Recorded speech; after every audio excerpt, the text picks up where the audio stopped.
کیا اس کے پیارے محبوب حضور آقا کائنات سرور دو جہاں باعث تحسین و تخلیق کائنات صلی اللہ تعالی علیہ وآلہ وسلم کے دربار کو احوال کے اندر عقیدتوں اور محبتوں کے پور نچھاور کرنے کے بعد آج کی ہماری یہ جمعہ کی نشست اس کے اندر جو ہماری گفتگو ہے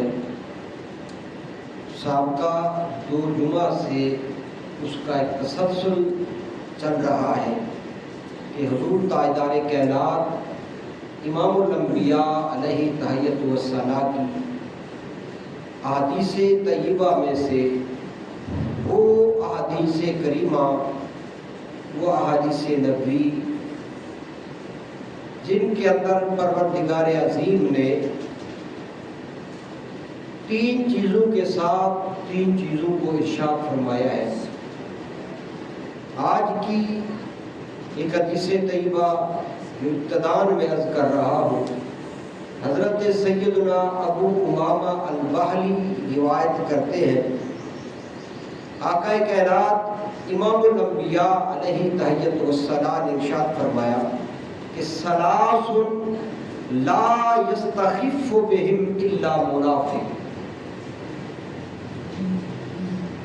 پاک نبی صلی اللہ علیہ وآلہ وسلم نے ارشاد فرمایا کہ 3 لوگ ایسے ہیں کہ جن کی احانت منافق کے علاوہ کوئی نہیں کرتا.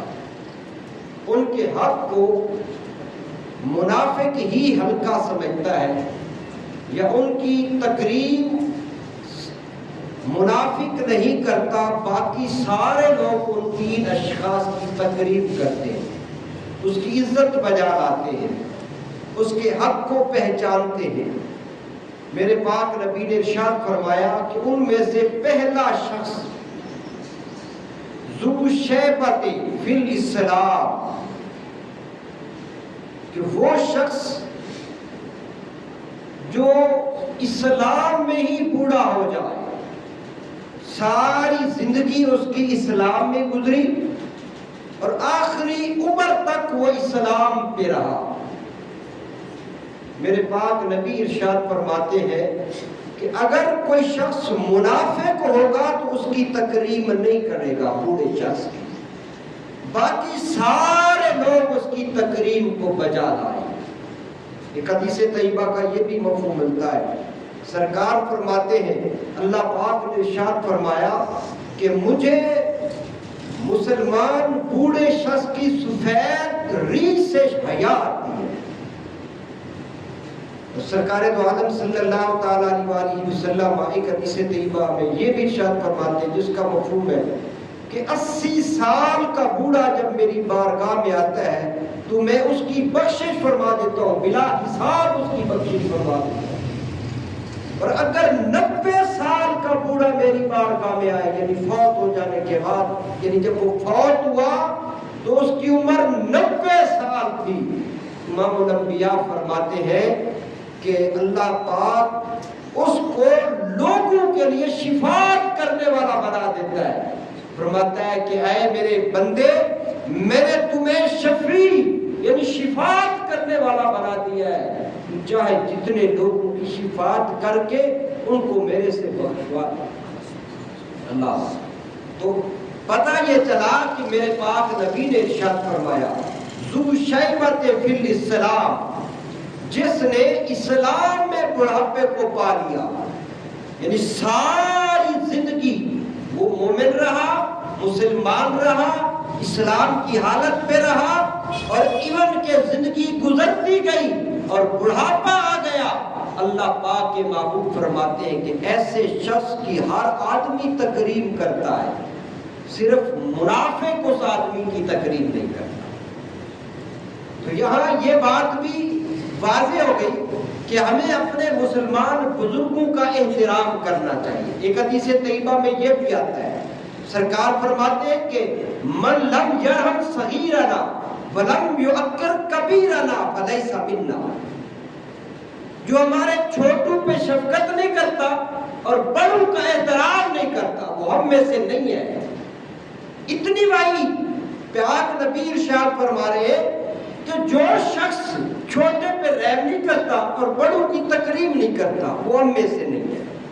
تو یہ تو عام شخص کے بارے میں ہے جس کا اس کے ساتھ کوئی رشتہ نہیں ہے، اس کا کوئی وہ محرم نہیں ہے۔ تو اگر کوئی شخص محرم ہے، جس طرح باپ ہے، ماں ہے، وہ بڑھاپے کی عمر کو پہنچ گئے تو ان کی تکریم کتنی حد تک ہوگی؟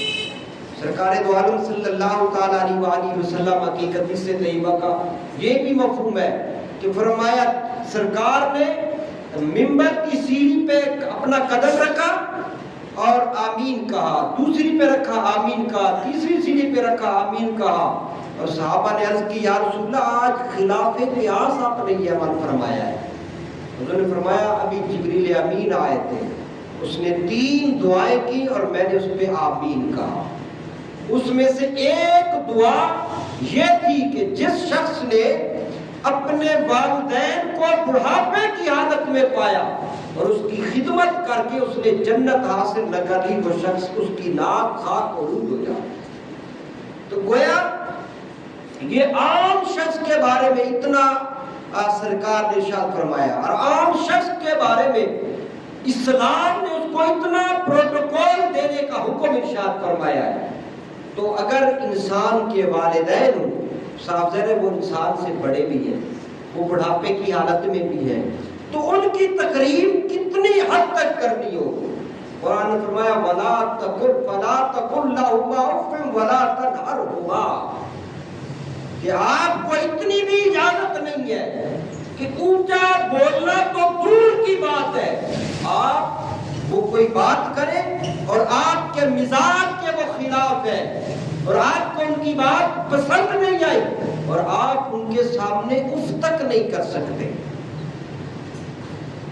آپ ان کے اور اف کا جو معنی ہے ان میں سے ایک معنی میں سے ایک معنی یہ بھی ہے کہ جب انسان کے کان میں کوئی کھجلی ہوتی ہے اور انسان اپنی انگلی کو کوئی تنکا کان میں مارتا ہے اور جو اس تنکے کے اوپر ہلکی سی میل کچیل لگتی ہے اس کو اف کہتے ہیں۔ فرمایا کہ والدین کے بارے میں تمہارے دل کے اندر اتنی سی بھی کوئی بات نہیں ہونی چاہیے کہ تم ان کے سامنے اف کرو، اونچا بولنا تو دور کی بات ہے۔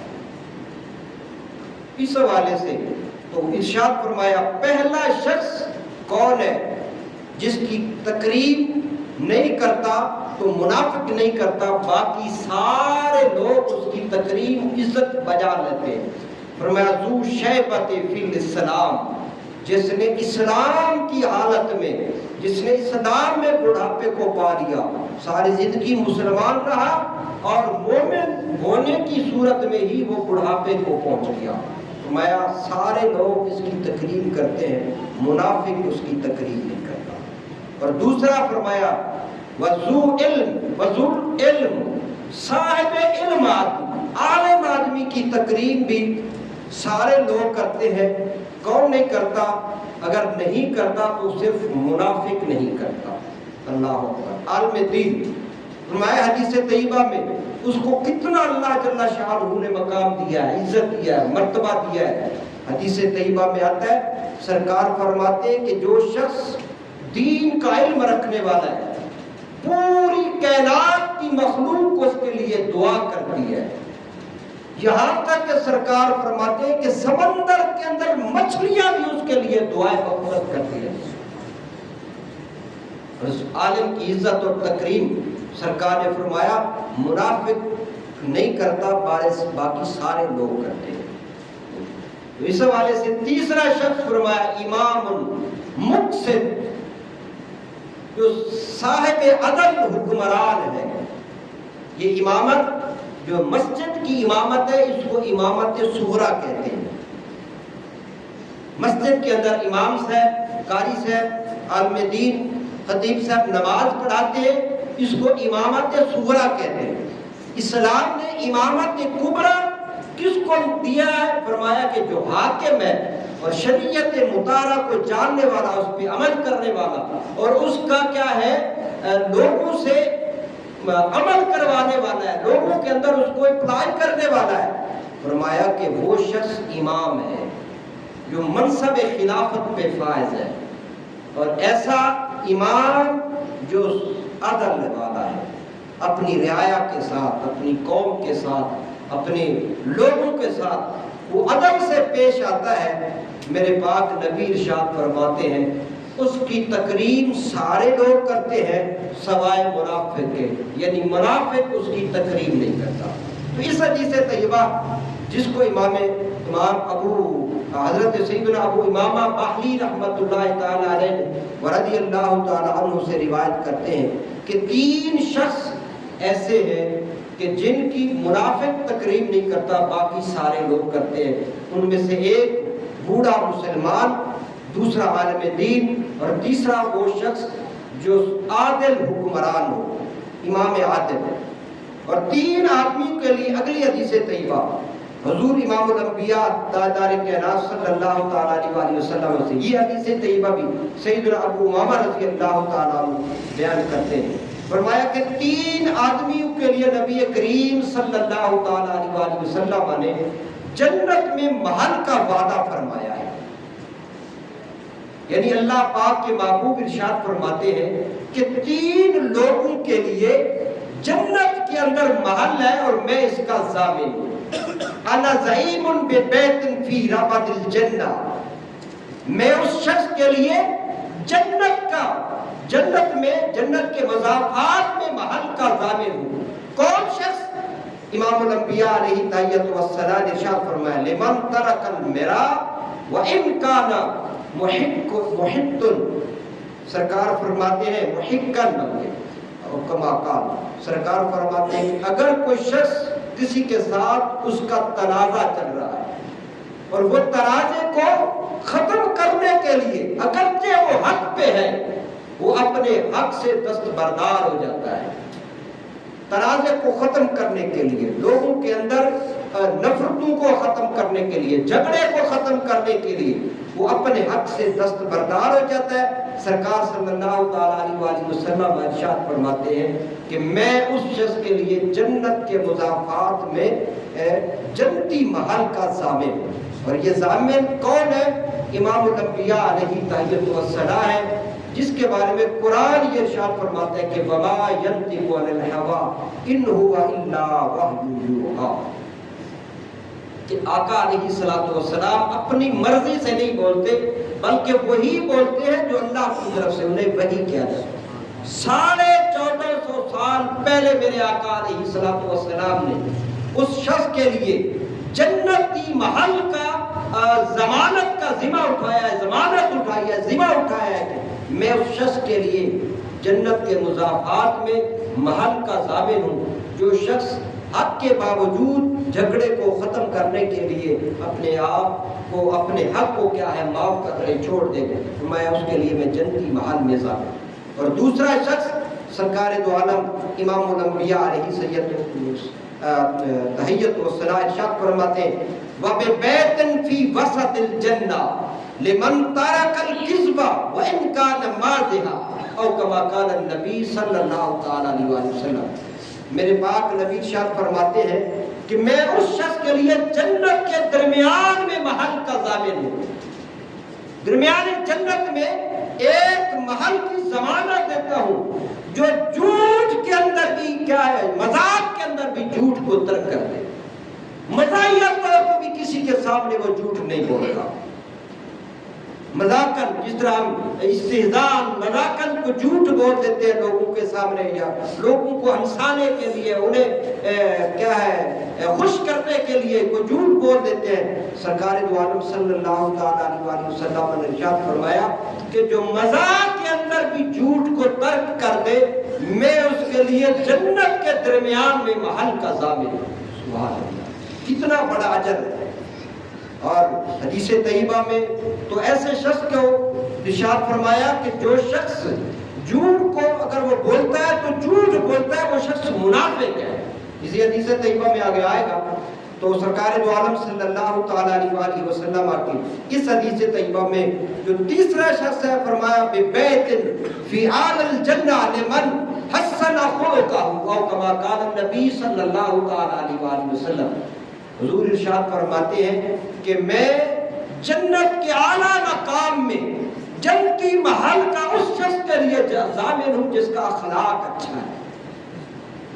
وہ اخلاق کا پیکر ہے. سرکار دو عالم صلی اللہ تعالی علیہ وآلہ وسلم کی سیرت پہ عمل کرتے ہوئے وہ حسن اخلاق کا مالک ہے. امام الانبیاء علیہ تحیت و ثنا ارشاد فرماتے ہیں کہ میں جنت کے اعلیٰ مقام میں اس کے لیے جنتی محل کا ضامن ہوں. اور یہ دوسری حدیث طیبہ. اور تیسری حدیث طیبہ حضور امام الانبیاء علیہ تحیت و ثنا ارشاد فرماتے ہیں کہ انسان کے مال صرف 3 ہیں. ایک اس حدیث طیبہ کو روایت کرنے والے سیدنا ابو ہریرہ رضی اللہ تعالیٰ عنہ فرمایا یقول العبد مالی مالی، بندہ کہتا ہے میرا مال میرا مال. حالانکہ سرکار فرماتے ہیں اس کے مال نہیں ہے مگر 3 ہی مال ہے. پہلا مال ما اکلا فافنا، جو اس نے کھا لیا اور اس کو ختم کر دیا وہ اس کا ہے. اور دوسرا فرمایا کہ او لابسا فاطلا، جو اس نے پہنا اور اس کو پرانا کر دیا وہ سیدھا کر دیا.